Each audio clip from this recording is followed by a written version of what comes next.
जी, आज मेरा काम पूरा हो गया है। कल ईद है, इसलिए पैसे दे दीजिए ताकि मैं समय से सामान लेकर घर पहुंच पाऊं। मेरी पूरी 8 दिन की मजदूरी है। कौन से पैसे? किसके पैसे? अरे किन पैसों की बात कर रहा है तू? मैं तुझे नहीं जानता और ना ही मेरे पास तेरे कोई पैसे वैसे हैं। चल जाए यहाँ से, मुझे बहुत काम है। देखिए सेठ जी, आप जानते हैं कि मैंने कितना मन लगाकर काम किया है। दिन रात एक कर दी। मैंने बीमारी की हालत में भी काम किया। मेरे पेट पर लात मत मारिए। क्यों एक गरीब की आह लेना चाहते हैं आप? देख भाई, बात है साफ। मैंने देखा तुझे काम की जरूरत है। मेरे कई बार मना करने पर भी तू बार बार आता रहा। मैंने सोचा इससे अच्छा बकरा कहाँ मिलेगा और मुझे मुफ्त में काम करवाना था, इसलिए मैंने मौके का फायदा उठा लिया। बात खत्म। और ये आहा वाहा हाय वाय देख, ये सब कुछ नहीं होती है। अरे मैं इन सबको नहीं मानता यार। चल भाग यहाँ से। जा रहा हूँ सेठ जी, पर एक दिन अपने इस किए की सजा जरूर भुगतेंगे आप।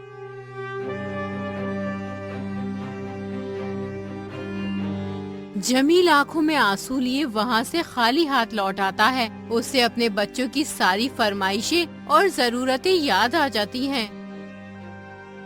नहीं, मैं ऐसे खाली हाथ घर नहीं जा सकता। एक काम करता हूँ, सारे दोस्तों रिश्तेदारों और जानने वालों के पास जाता हूँ। कोई तो मुझे उधार दे ही देगा, बाद में चुका दूंगा।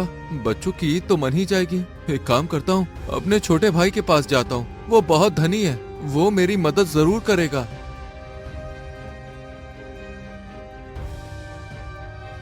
जमील तुरंत अपने छोटे भाई सगीर के पास पहुंचकर उसे सब बता देता है और विनती करते हुए कहता है, सगीर, मेरे छोटे भाई, मैं बस थोड़े पैसे उधार लेने आया हूँ। काम मिलते ही चुका दूंगा। अपने बड़े भाई की इतनी सी मदद कर दे। आपके साथ बहुत गलत हुआ है बड़े भैया, पर मैं आपकी देखे कोई मदद नहीं कर सकता। अरे मेरे भी तो बच्चे हैं, मुझे उनकी ईद अच्छे से मनानी है। आप जाओ यहाँ से, किसी और से मदद ले लो। क्या भाई भाई का कोई रिश्ता नहीं होता? मैं तुझसे मुफ्त में तो नहीं मांग रहा हूँ ना, सिर्फ उधार पैसे मांग रहा हूँ। अरे एक समय था जब मैं तुझे कंधे पर बैठा कर घुमाता था। आज भाई मुसीबत में है तो तू भी मदद नहीं कर रहा। सबसे बड़ा रिश्ता धन दौलत का होता है भैया। जिसके पास ज्यादा धन वो सबसे बड़ा। अब मेरा समय खराब मत करो, निकलो यहाँ से। अरे मुझे भी अपने बीवी और बच्चों को बाजार ले जाना है कपड़े दिलवाने।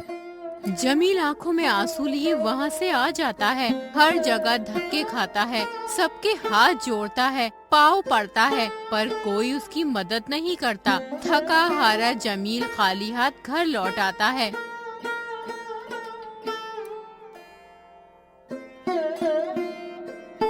अरे आपकी तबीयत तो खराब लग रही है और खाली हाथ भी आए हैं। क्या कुछ हुआ है? आप ठीक तो हैं? सब बर्बाद हो गया आसमा। उस सेठ भानु सिंह ने मेरी पूरी मेहनत रख ली, मुझे एक भी सिक्का नहीं दिया। सारे रिश्तेदारों से, दोस्तों से, सबसे उधार मांगा, किसी ने मदद नहीं की। अब बच्चों का क्या होगा? तभी बच्चे वहाँ आ जाते हैं। अब्बू, आप मेरे कपड़े क्यों नहीं लाए? मुझे नहीं पता, मुझे अभी के अभी कपड़े चाहिए। हाँ अब्बू, आपने हमसे वादा किया था, आप वादा नहीं तोड़ सकते। ये देख जमील बेबस होकर रोने लगता है। मुझे माफ कर दो मेरे बच्चों, मैं तुम्हारे लिए कुछ नहीं कर पाया। तुम्हारे अब्बू तुम्हारे लिए कपड़े नहीं ला पाए। तुम्हारे अब्बू किसी लायक नहीं है। बच्चों को जिद करता देख और जमील को रोता देख आसमा को बहुत दुख होता है और वो बच्चों पर चिल्ला देती है, बस करो तुम दोनों, चुपचाप जाकर सो जाओ। कोई कपड़े वपड़े नहीं बनेंगे, तुरंत यहाँ से जाओ।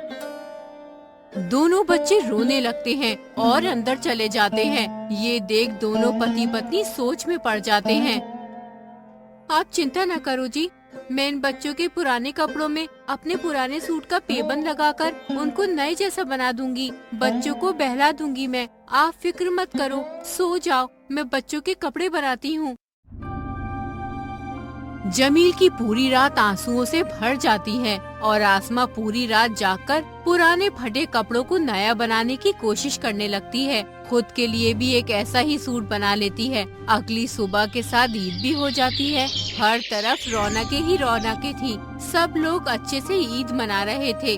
बस जमील के घर में ही मायूसी छाई थी। आसमा ने बच्चों को वो फटे पुराने कपड़े पहनाए और खुद भी पहन लिए। तभी मोहल्ले की एक औरत नफीसा हाथ में सिवैयों से भरी एक कटोरी लेकर आती है और आसमा को देकर कहती है, ये लो आसमा बहन, तुम्हारे लिए मीठी सिवैयाँ लाई हूँ। तुम्हारे घर पे बनी तो होंगी नहीं, तुम गरीब हो ना, तो सोचा अल्लाह नाम की तुमको ही दे दूँ। बेचारे बच्चों का मुंह मीठा हो जाएगा और हमें थोड़ा सवाब मिल जाएगा। तुम्हारे बच्चों का भी मन होगा ना ईद पे सिवैयाँ खाने का।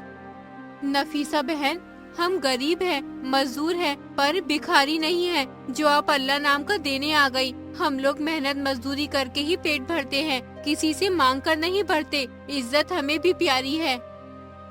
अरे आसमा बहन, तुम तो बुरा मान गई। अरे भिखारी में और तुम लोगों में फर्क क्या है? ईद पे मीठी सिवैयाँ भी नहीं बनी तुम्हारे घर पर। तुमने देखो पेबन लगा हुआ ये फटा पुराना सूट पहना है, मैंने देखो कितना महंगा पहना है। मुझे पता होता तो अपना कोई पुराना सूट भी तुम्हारे लिए ले आती। खैर ये रखो सिवैयाँ और खा लेना। नफीसा आसमा की बेइज्जती करके चली जाती है, जिससे आसमा फूट फूट कर रो पड़ती है। हे ऊपर वाले, कब तक लोगों के ऐसे ताने सुनने पड़ेंगे? क्या गरीबों को इज्जत से जीने का हक नहीं होता? थोड़ा गरीब होते ही लोग उसको भिखारी क्यों समझ लेते हैं? ये सब जमील अपने कानों से सुन और देख लेता है। उधर बच्चे नए कपड़ों के लिए अलग रो रहे थे। ये सब जमील बर्दाश्त नहीं कर पाता और वो घर से निकल जाता है। गुस्से और दुख में चलते चलते वो बहुत दूर निकल आता है और एक जंगल में पहुंच जाता है। थक हार कर वो एक पेड़ के नीचे बैठ जाता है और फूट फूट कर रोने लगता है।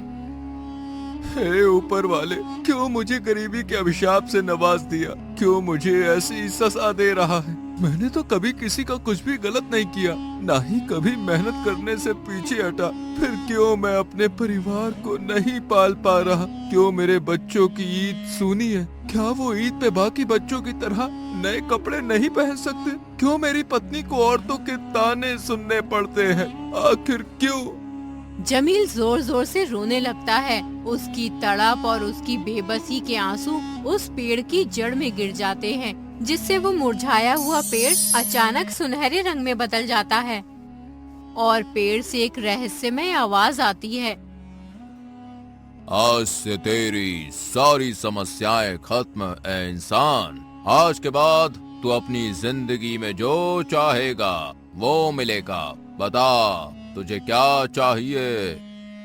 ये आवाज सुनकर जमील हैरान हो जाता है और पूछता है,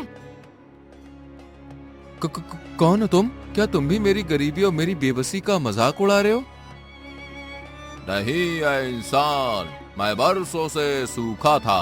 मैंने अपनी जिंदगी में एक बड़ा पाप किया था। ढेर सारा धन दौलत होने से मुझ में गुरूर घमंड आ गया था, जिसकी वजह से किसी ने मुझे बद्दुआ दी थी और बोला था कि जब तक तेरी जड़ों में किसी गरीब बेबस इंसान के आंसू नहीं गिरेंगे तब तक तू मुरझाया रहेगा।